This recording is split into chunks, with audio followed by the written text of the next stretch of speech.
Paano nga ba ayusin ng isang burner na ayaw magliyab kung hindi mo siya gagamitan ng lighter? Pero bago yun, babakita ko na sa inyo. Oh, ayaw talaga. Ngayon, gagawin natin, para mabuhay yan, kailangan mo gumamit ng lighter. O, isa pa. Ayaw talaga. Okay, ang gagawin lang natin ay ganito lang. Ito yung tinatawag na ignition. Alisin mo yung wire niya.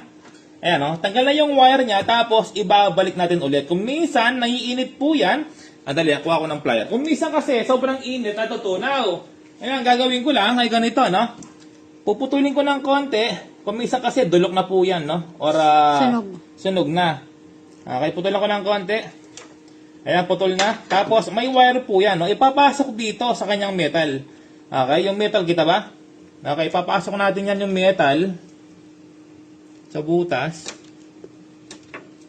Ayan, ingat-ingat lang po, matulis yan. Gagamit tayo ng plier.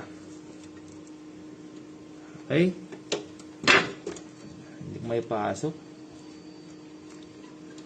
Ayan.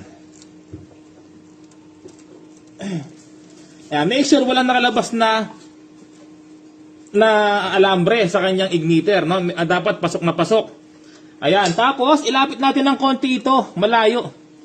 O tapos adjust natin ng konti para may hangin na papasok. Ngayon, subukan natin. 1, 2, 3. Galing.